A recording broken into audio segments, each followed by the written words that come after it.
అందరికీ నా వందనాలండి. ఎలా ఉన్నారండి? అందరూ బాగున్నారా? మీకు మీ కుటుంబానికి క్షేమం కలుగును గాక. ఆమేన్. ఎవరికి సాక్షిగా జీవిస్తున్నావు? నేనే దేవుడను, మీరు నాకు సాక్షులు. యెషయా 43:12. ఈ వచనాన్ని ఆధారం చేసుకుని వాక్యాన్ని విందామా?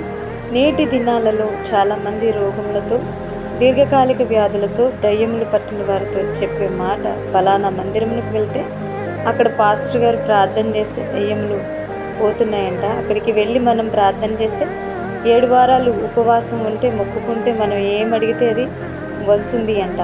ఆ పాస్టర్ గారు ప్రార్థన చేస్తే రోగాలు పోతాయంట. పరిశుద్ధాత్మను పొందుకుని భాషలు మాట్లాడతారంట అని కేవలం మందిరం గురించి, పాస్టర్ గారి గురించి అదే పనిగా చెప్తూ ఉంటారు. అతనిలో ఉన్న గొప్పతనాల గురించి వర్ణిస్తూ ఉంటారు. స్వస్థత పొందిన వ్యక్తి, సమస్య నుండి విడుదల పొందిన వ్యక్తి, భాషల వరమును పొందిన వ్యక్తి, పరిశుద్ధాత్మను పొందుకున్న వ్యక్తి అందరూ కూడా సాక్ష్యం చెప్తుంది వారి మందిరమునకు, సంఘమునకు రమ్మని. అక్కడ ప్రార్థన చేస్తే స్వస్థతలు పొందుకుంటాం, బాధల నుండి విడుదల పొందుకుంటాం, భాషలు వరములు పరిశుద్ధాత్మను పొందుకుంటాం అని చెప్తున్నారే తప్ప ఎక్కడ క్రీస్తులోనే విడుదల ఉన్నది, క్రీస్తు ద్వారానే స్వస్థత జరుగుతున్నది. దేవుడు తన కృప చొప్పున ఒక్కొక్కరికి ఒక్కొక్క కృపావరమును ఇస్తారు. పరిశుద్ధాత్మను దేవుడు మాత్రమే అనుగ్రహించగలడు. కాబట్టి నీవు ప్రభు సన్నిధిలో కనిపెట్టుకుని ఉండు.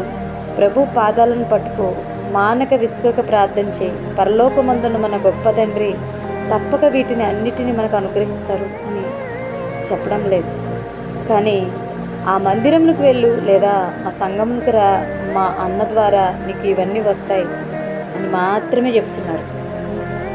కానీ స్వస్థత కలుగచేయి దేవుడు మాత్రం, స్వస్థత పొందిన నీవు వెళ్ళి సాక్షిగా జీవించు. ఆత్మను పొందుకున్న మీరు సువార్త ప్రకటించుచు సాక్షిగా ఉండునని చెప్తున్నారు.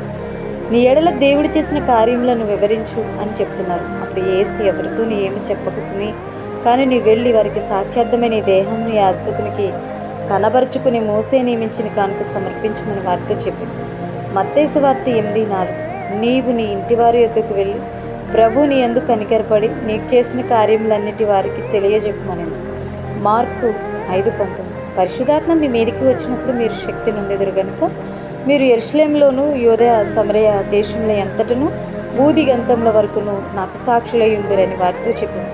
అపోస్తుల కార్యాలు 1:8. అయినను అందరి ప్రయోజనం కొరకు ప్రతి వానికి ఆత్మ ప్రత్యక్షత అనుగ్రహింపబడుచున్నది. వీటన్నిటినీ ఆ ఆత్మ యొక్కడే తన చిత్తం చొప్పున ప్రతివానికి ప్రత్యేకముగా పంచియిచ్చును, కార్యసిద్ధి కలుగజేయుచున్నాడు. 1 కొరింథీయులు 12:4. ఇచ్చేది ఇస్తుంటే దేవుడు మాత్రమే.